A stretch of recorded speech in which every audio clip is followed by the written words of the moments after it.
कि 2 साल पहले जब मैंने स्टार्ट करा था, मैं एक सीनियर से मिलने गया था दिल्ली में। उनसे मैं मिलने गया, कुछ डाउट्स पूछने थे। प्रीलिम्स का 1 महीना बचा होगा उनका, वो मेरे से बात करने आए।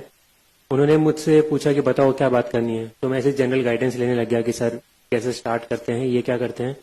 तो उन्होंने मुझे बहुत सिंपल बात बोली कि तुमने कभी किसी का ब्लॉग पढ़ा? इतने सारे टॉपर्स ने ऑनलाइन लिख रखा है, या इतने सारे लोगों ने ऑलरेडी इतनी बातें बोल रखी हैं, वो तुमने पढ़ी हैं? मैंने बोला नहीं सर। तो उन्होंने बोला कि नहीं, पहले जाओ वो पढ़ कर आओ, उसके बाद में जो डाउट्स हैं वो तुम मुझसे आगे पूछोगे तो तुम डाउट्स भी अच्छे पूछोगे और मैं जवाब भी अच्छे दे पाऊंगा। तुम्हारा भी टाइम बचेगा, मेरा भी टाइम बचेगा। तो उस वक्त मेरे को वो बात थोड़ी अखरी कि यार इन्होंने तो मेरे को कुछ बिना बताए यहाँ से भेज दिया। मैं जिस इंटेंशन से गया था, जो मेरा मोटिव था कि यार कुछ तो पता चलेगा, वो उन्होंने बताया नहीं। तो उन टीचर की, उन सर की, सीनियर की बात मेरे को आज वो पता चलती है। और वो बात मैं बोलूंगा कि सबसे पहली वो टिप थी मेरी यूपीएससी को रिलेटेड। और वो टिप आज मुझे पता चलता है कितनी ज्यादा इंपॉर्टेंट टिप है कि आप सबको भी वो चीज करनी पड़ेगी, आप सबको भी वो काम करना पड़ेगा। मैं यहाँ पे आके 10 बातें बोल सकता हूँ, मैं यहाँ पे आके 50 बातें बोल सकता हूँ, बट एज लॉन्ग एज आप वो चीजें नहीं समझते हैं, आप खुद से उसके ऊपर विचार नहीं करते हैं, वो सब आपके कान पे पड़ेंगी, निकल जाएंगी।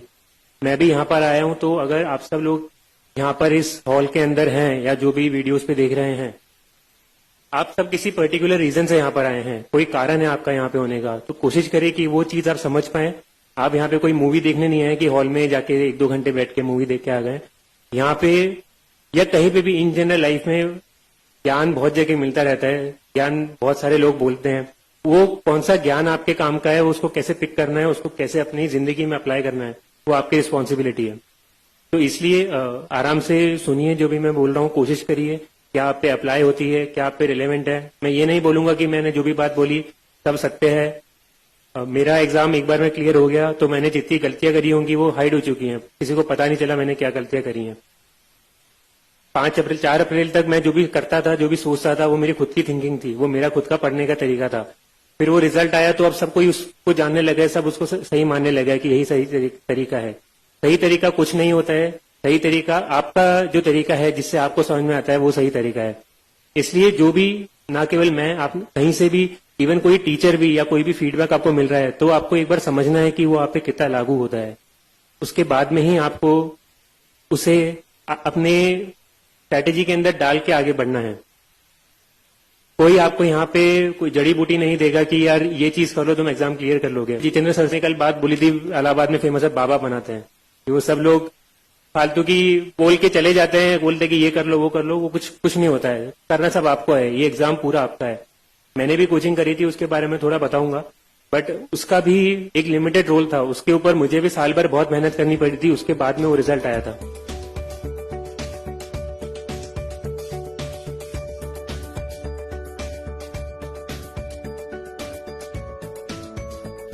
सबसे पहले मैं एक बता देता हूं कि थोड़ा मेरी लाइफ के बारे में बता देता हूं। मैंने 2010 में आईआईटी का एग्जाम दिया था। स्कूलिंग मेरी कोटा में हुई थी एंड बचपन से मुझे साइंस बैकग्राउंड में ज्यादा इंटरेस्ट था। सोशल साइंस, अपनी सिविक्स, ज्योग्राफी, हिस्ट्री, इन सब में बिल्कुल भी इंटरेस्ट नहीं आता था। मेरी कोशिश थी कि भाई 10वीं क्लास तक, बोर्ड तक एक बार पढ़ के इनको हटा दूं, फिर 11th के बाद में तो आएगा भी नहीं। बिल्कुल इंटरेस्ट नहीं था, मैं एकदम दूर भागता था उनसे, एकदम रट्टा मार मार के उनको मैंने निकाला था, क्योंकि मेरा पूरा मैथ्स वगैरह में इंटरेस्ट था। फिर कोटा में वैसा एनवायरमेंट भी होता है, तो मैंने आईआईटी का एग्जाम दिया, वो एग्जाम भी क्लियर हो गया। फिर मैं आईआईटी बॉम्बे गया वहां ग्रेजुएशन करने। तब मेरे फादर ने मुझे बचपन से भी बोला था, और फादर मेरे सिविल सर्विसेज में ही है। पहले वो आरएएस थे, राजस्थान एडमिनिस्ट्रेटिव सर्विस में, अभी उनका प्रमोशन हो चुका है, वो आईएएस में है।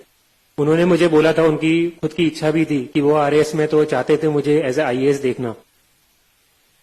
बट मैं क्योंकि उस एनवायरनमेंट में रहा था, बचपन से मैंने सारी चीजें देखी थी, तो कभी मुझे उसका अट्रैक्शन नहीं आया कि यार ये लाल बत्ती की गाड़ी क्या होती है, या ये सोशल स्टेटस क्या होता है, या ये रिस्पेक्ट क्या होती है। वो सामने दिखता रहता था। मेरे लिए वो घर की मुर्गी दाल बराबर जैसी चीज थी, मुझे कभी इंटरेस्ट नहीं था। नहीं प्लीज आप ताली मत बजाइए, आप सुनिए जो मैं बोल रहा हूँ। ताली आप एंड में जितनी बजानी है बजा लीजिएगा। तो मेरा था कि ये चीज तो मैंने देख रखी है लाइफ में, मुझे कुछ और ट्राई करना है, मुझे खुद की जिंदगी बनानी है, मुझे खुद के पैरों पे खड़े होकर कुछ करना है। और मेरा था कि मुझे कभी तो इंडिया के बाहर जाके भी एक बार रहना है या काम करना है। उसी इंटेंशन से मैंने कॉलेज में पढ़ाई भी करी, अच्छे से पूरा ग्रेजुएशन वगैरह करा।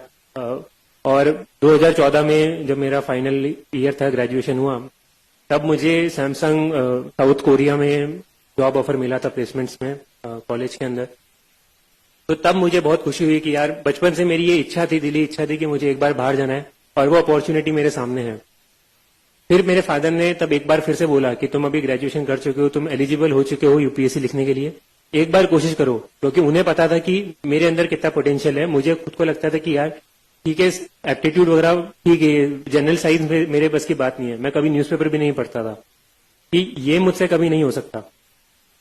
तो मैंने उनको मना करा कि नहीं है। उन्होंने फिर एकदम मेरे से बिना पूछे मेरा फॉर्म भर दिया। 24 अगस्त को एग्जाम था, 23 अगस्त की रात को उन्होंने बताया कि ये लो तुम्हारा एडमिट कार्ड, कल सुबह जाके एग्जाम लिख कर आना। मैंने बोला अगले हफ्ते 10-15 दिन के बाद में मेरी फ्लाइट थी। मैंने बोला कि नहीं, मैं तो जा रहा हूँ, जॉब है। बोला कि ठीक है चले जाओ जॉब पे, मैं फोर्स नहीं कर रहा, बस मेरा मन रखने के लिए एक बार ये एग्जाम जाके दे दो। और नहीं, वो तो होना तो वैसे भी नहीं है क्योंकि तुमने तैयारी करी नहीं है, पर पता तो चल जाएगा, क्या पता तुम्हारा कभी बाद में मन बन जाए। मैंने बोला कि नहीं, पहले तो मना करा, फिर उन्होंने दीदी से थोड़ी मिली भगत कर ली थी, उसका भी फॉर्म भर दिया। बोला देखो इसको भी भेज रहा हूँ, ये भी जारी है, तो तुम भी चले जाओ। तो मैंने बोला कि अब ठीक है, घर पे बैठा हूँ, क्या कर रहा हूँ, संडे है, चले जाऊंगा, कोई बात नहीं। अब मैं वहां पर गया, मैंने पेपर खोल के देखा और मुझे कुछ नहीं आया उसके अंदर। पूरा जो पेपर 1 होता है जीएस का, तो होता यह था कि उसके पहले हमेशा जीएस 1 और जीएस 2 जो 2 पेपर होते हैं प्रीलिम्स के, उसके अंदर जीएस और सीसैट वाला दोनों के नंबर जुड़ते थे और कट ऑफ इंजीनियर्स को फायदा होता था कि वो सेकंड पेपर में ज्यादा मार्क्स लेके जीएस थोड़ा बैलेंस करके 50-60 नंबर लाके वो भी क्वालिफाई कर लेते थे। तो मेरे फादर को भी ये वाली चीज पता थी, उनको ये नहीं पता था कि वो पैटर्न चेंज हो चुका, उसी साल से चेंज हुआ था। तो उन्होंने मेरे को भेज दिया कि अरे तुम्हारा हो जाएगा, तो इसके अंदर जितना मैक्सिमम ला सकते हो लाओ, उसके अंदर काम निकाल लेना। अब गया, अब उसके अंदर तो सीसैट वाला तो वैसे ही क्वालिफाइंग हो चुका है, कुछ काम का है भी नहीं, और जीएस वाला था उसके अंदर मेरा डब्बा गोल। मैं पेपर खोल के बैठा, मुझे कुछ आता नहीं है। मैंने सोचा कि चलो कुछ एलिमिनेशन करके आ जाएंगे। पहली बार मैंने उसके 5 साल पहले आईआईटी का एग्जाम दिया था, वहां पे तो एलिमिनेशन तो फिर भी हो सकता था कि चलो नहीं आया तो कुछ उल्टा तिगड़म बिठा के सवाल कर सकते हैं मैथ्स के, फिजिक्स के। यहाँ पे तो कुछ तिगड़म ही नहीं बैठती है, हमेशा 2 ऑप्शन तो फंसते ही फंसते हैं। बी और सी एलिमिनेट कर दिए तो ए और डी में तो तुक्का मारना ही पड़ेगा, बिना कॉन्फिडेंट मैं कर ही नहीं सकता हूँ। और ये आप सबको पता है, फिल्म्स के अंदर 70-75% क्वेश्चन ऐसे ही होते हैं कि बहुत ही कम स्टूडेंट्स कॉन्फिडेंटली कर पाते हैं, उन्हें कहीं ना कहीं तो गेस करना पड़ता है। तब तो मेरा कोई बेस भी नहीं था, कुछ कंसेप्ट भी नहीं थे, और न्यूज़पेपर मैंने पढ़ा हुआ नहीं था। तो मैं जाकर एग्जाम में 15 मिनट मैंने करा, कुछ नहीं हुआ। फिर मैं उठ के टीचर को बोलने लगा कि ma'am I want to go, मेरे ये हो गया मेरा पेपर। उन्होंने बोला कि नहीं, यू हैव टू सिट, आपको बैठना पड़ेगा पूरा 2 घंटा। अब मैंने सोचा क्या करूं, मैं जाके वहां पे हेड डाउन करके सो गया, क्योंकि एग्जाम तो मेरे को कुछ आता नहीं था। फिर मैं सवा घंटे के बाद में उठा, देखा कि बाकी बच्चे कुछ कर रहे थे। मैंने बोला कि चलो अपन भी थोड़ा कर लेते हैं, थोड़ा अपन तुक्केबाजी तो भिड़ा लेते हैं कि क्या होगा, ज्यादा से ज्यादा नेगेटिव आएंगे, पर एग्जाम तो अपन को क्लियर करना नहीं है। तो मैंने कुछ तुक्केबाजी करी और पेपर में देकर आ गया, घर पे आराम करा, पापा को बोल दिया कि जो होगा मुझे तो मतलब का भी नहीं है, बताना भी मत कि कितने मार्क्स से क्या रिजल्ट था। फिर उसके कुछ 7-8 में तो आराम से जॉब करने चले गया। 7-8 महीने बाद उनका फोन आया कि ऐसे ऐसे हुआ है, तुम्हारा होना तो था नहीं, तो हुआ भी नहीं, और कितने मार्क्स तुम्हारे सीसैट में कुछ बहुत अच्छे नंबर आए हैं, क्योंकि वो मेरा स्ट्रांग था, और जीएस में होंगे सिंगल डिजिट या कुछ 10-15-20 नंबर से ऊपर नंबर नहीं होंगे मैं 200 के अंदर से। तो देख के पता चल गया कि अपने बस की बात नहीं है यूपीएससी, खासकर जीएस, क्योंकि मेरा कभी स्ट्रांग था ही नहीं। फिर मैंने बाहर, जो मेरा इंटेंशन था कि बाहर नौकरी करी, कभी बीच में यूपीएससी के लिए सोचा भी नहीं, क्योंकि मेरा था कि अभी नौकरी मिली, इसमें अच्छे से करना है, मुझे ध्यान भी अपना कहीं और बांटना नहीं है। तो मैंने अपना सारा जॉब करी 1.5 साल। फिर कुछ चीजें ऐसी हुई, वहां पे काम पसंद नहीं आया। फिर मैंने सोचा कि इंडिया मूव करके काम करते हैं, और बाहर रहना भी मेरे को इतना पसंद नहीं आया, इंडिया की जो लाइफ मेरे को बेटर लगती थी। तो फिर मैं शिफ्ट करके बैंगलोर आ गया। बैंगलोर के अंदर मैंने जॉब करी, और जॉब करते वक्त बैंगलोर में कुछ 7-8 महीने जब निकले होंगे, दिवाली का टाइम था 2016 का, मैं 2016 मार्च में इंडिया आ गया था। तो जब अक्टूबर-नवंबर का टाइम आया, तब तक आते आते जो नेचुरल चीज है कि जैसे जैसे एज बढ़ती जाती है, थोड़ी लाइफ में सीरियसनेस भी होती है। कब हम हमेशा मजाक नहीं कर सकते हैं कि आज मस्ती कर ली, कल कोई मूवी देखने चले गए, परसों गेम खेलने चले गए, फिर वीडियो गेम खेल रहे हैं, ये हमेशा नहीं कर सकते, कहीं तो लाइफ में सीरियस होना पड़ता है। तो उस वक्त था जब मैंने सोचना विचारना शुरू करा, और वहाँ बैंगलोर का ट्रैफिक भी ऐसा था कि आधा पौन घंटा मैं कैब में बैठा रहता था ऑफिस जाने के लिए, तो और कुछ काम था भी नहीं। तो मैं बैठे बैठे यही सोचता था कि मैं क्या कर रहा हूँ, मुझे क्या करना है। तब मेरे दिमाग में ये सब ख्याल आने लगे कि मेरी जो बाहर लाइफ थी वर्सेस जो मेरी बैंगलोर में लाइफ है, जो मेरी इंडिया में लाइफ है, उसमें बहुत सारा अंतर है, बहुत सारे इश्यूज हैं। और जो वहां पे जिस तरह की ईज ऑफ लिविंग थी कि बड़े आराम से चीजें हो रही है, कुछ सोचना ही नहीं पड़ रहा है, वैसी जिंदगी यहाँ पे नहीं है। और मैं चाहूंगा कि वैसी जिंदगी यहाँ पे होनी चाहिए। तो जैसे बैंगलोर का ट्रैफिक का मैंने बताया, तो ट्रैफिक का देख के लगता था कि यार ये ट्रैफिक में ये ऐसे क्यों कर रखा है, ये थोड़ा ऐसे कर सकते हैं तो ये निकल जाएगा। ये तो बहुत कॉमन सेंस की चीज है। ये एक बस स्टैंड है, वो उन्होंने एक ब्रिज है उसके बीच में बस स्टैंड बना रखा है, तो बसेस वहां पे रुकी तो ट्रैफिक जाम होना ही है। तो सबको लगता था कि वाटर स्केर्सिटी है, पानी की कमी बैंगलोर में बहुत तेजी से होती जा रही है, अभी भी इशू चल ही रहे हैं।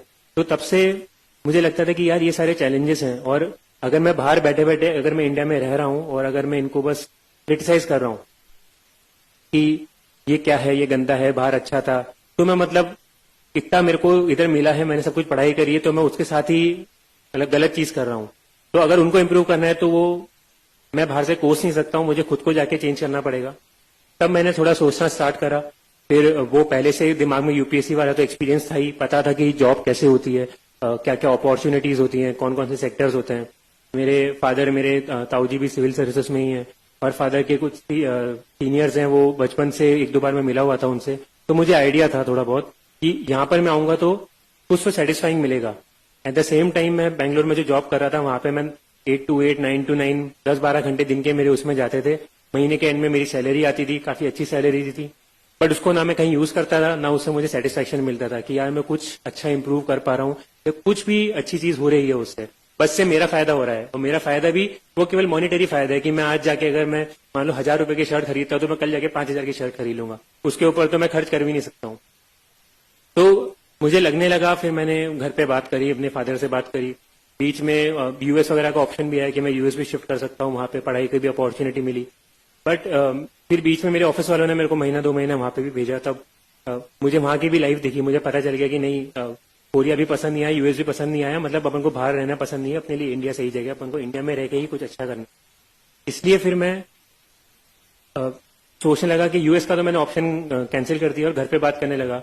तो मैंने 5-6 महीने लगाए, बार बार हर महीने में घर जाता था, पूछता था, बात करता था जितने लोगों से हो सके, तो खासकर वो भी केवल घर के अंदर, और एक या दो लोग, ऐसा भी नहीं कि मैंने 10 जनों को या दोस्तों को भी बता दिया कि मैं ये सोच रहा हूँ, क्योंकि बहुत सारी ओपिनियन आती है, जो वो सब अपन को जो सोचना होता है, अपन को करना होता है, वो उनसे इन्फ्लुएंस होती है। अल्टीमेटली जो आपको अंदर से चाहिए वो आपको ही पता है, या ज्यादा से ज्यादा जो आपके क्लोज वंस है, आपकी फैमिली है, वही आपको बता सकते हैं, वही लोग हैं जो आपको सही एडवाइस देंगे। बाकी तो उनके हिसाब से जो सही है वो बताते हैं। इसलिए मैंने सोचा कि इन्हीं लोगों से पूछता हूँ। फिर सोच समझ के मैंने डिसाइड करा, बताया कि सब जगह पॉजिटिव नेगेटिव होता है, कि तुम सिविल सर्विसेज में भी आओगे तो ऐसा नहीं है सब कुछ अच्छा होगा, इश्यूज होंगे, लोगों को ट्रांसफर का बहुत टेंशन रहता है, कहाँ ट्रांसफर कर देंगे, या लोगों को पॉलिटिकल इंटरफेरेंस का डर रहता है, बहुत सारी चीजें होती हैं। वही मैंने बात करी तो उन्होंने बताया कि हर जगह पॉजिटिव्स नेगेटिव्स होते हैं। सिविल सर्विसेज में जरूरी नहीं है कि सब कुछ अच्छा होगा, जरूरी नहीं है सब कुछ गंदा होगा। अगर तुम जहां सेटिस्फेक्शन लेना चाहते हो, जो काम करके तुम अच्छा काम करना चाहते हो, वो जरूर यहाँ पे मिलेगा। ये मैंने 3, 4, 5, 10 लोगों से पूछ लिया था, सुन लिया था, तो इसका मुझे पता था कि अगर मैं अच्छा ही ढूंढूंगा तो मेरे को अच्छा ही मिल जाएगी, बट अगर मैं केवल बुराई ढूंढूंगा उस चीज के अंदर तो मेरे को बुराई भी मिल जाएगी। और अगर मैं प्राइवेट जॉब कंटिन्यू करता हूँ तो वहां पे भी है कि ठीक है, मेरे को अच्छी सैलरी मिल रही है, सब कुछ बढ़िया है, मैं अच्छी लाइफ जी सकता हूँ, मैं महंगी कार खरीद ली, ये कर लिया, जो करना है मैं कर सकता हूँ, but at the same time जो सेटिस्फेक्शन है कि मैं कुछ अच्छा काम कर रहा हूँ, वो वहां पे नहीं मिलता है। या मैं बैंगलोर में हूँ, वहां पे ट्रैफिक में फंस रहा हूँ, तो पता है कि वो भी नेगेटिव ही हुआ उस जॉब का। तो मुझे वो मैंने जब कंपेयर करा दोनों चीजों को, तब मैंने सोचा नहीं, सिविल सर्विसेज का एग्जाम देंगे। फिर मैंने मेरी जॉब छोड़ी, मई 2017 में मैंने मेरी जॉब छोड़ी थी। उसके बाद में मैंने मेरी प्रिपरेशन स्टार्ट करी। ये एग्जाम मेरा 1 साल का या मेरा 1.5 साल का टाइमलाइन था। तो अब लोग बोलने में बोल सकते हैं कि ठीक है मेरे 2 अटेम्प्ट थे, बट मैं इसको पर्सनली फर्स्ट अटेम्प्ट ही काउंट करता हूं, क्योंकि पहला अटेम्प्ट था कि मेरे को एग्जाम के एक दिन पहले पता चला कि मुझे कल जाके एग्जाम लिखकर आना है, और मैं इसको as a time period count करता हूँ। कोई मेरे से पूछेगा तो मैं बोलूंगा मैंने जिंदगी के 1.5 साल 2 साल डाले यूपीएससी क्लियर करने के लिए, और वो लगते ही हैं, वो सबके ही उतने मिनिमम तो इतना अमाउंट डालना पड़ेगा आपको। तो ये मेरी टाइमलाइन थी जो मैंने बताई आपको। अब इसमें आप नोट करेंगे तो सबसे पहले मैंने सबसे बल्क में जो टाइम बताया वो क्या था, मेरा यूपीएससी में आने का जो थॉट प्रोसेस, जो मैंने स्टार्टिंग के तैयारी शुरू करने के पहले 5-6 महीने डाल दिए सोचने में कि मुझे एग्जाम देना है, क्यों देना है, क्या फायदे